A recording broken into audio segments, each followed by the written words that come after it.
Welcome to My Secret Math Tutor. In this example, we are going to make a stem and leaf plot. Now these are great plots. They give us an idea about the distribution of our data, but they can be a little tricky to make. The idea with making a stem and leaf plot is we are going to identify the leading values in all of these numbers, and that will become our stem. And then with the other values in the number, those will become the leaves.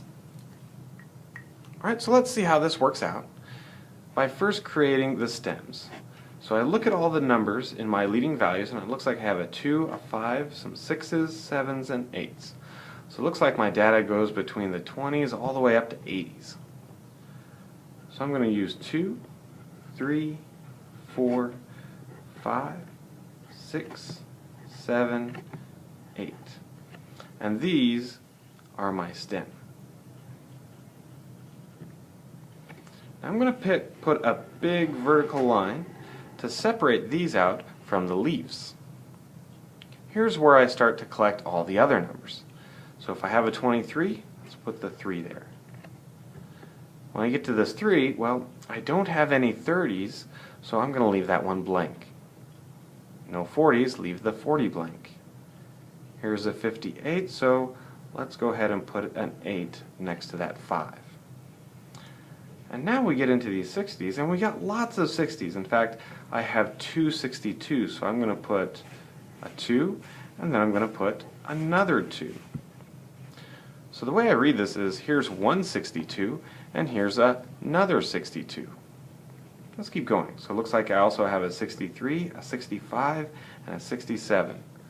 So 3, 5, and 7. All of these are my 60s. Alright, we're on a roll. So let's finish off these 70s. I got a 71, 71, and a 72. So 1, 1, and 2.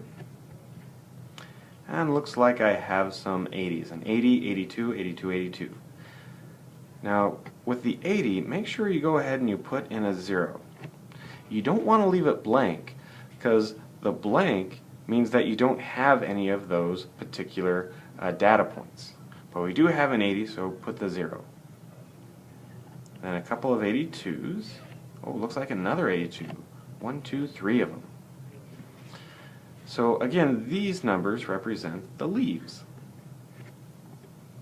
So the way we read this is we recognize that this is our leading term, so 5, and there's our trailing term, so this would be a 58. That number would be a 65. And we can see that many of our numbers are in, say, the 60s and 70s.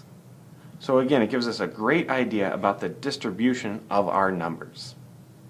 And there you have it. If you'd like to see some more videos, please visit mysecretmathtutor.com.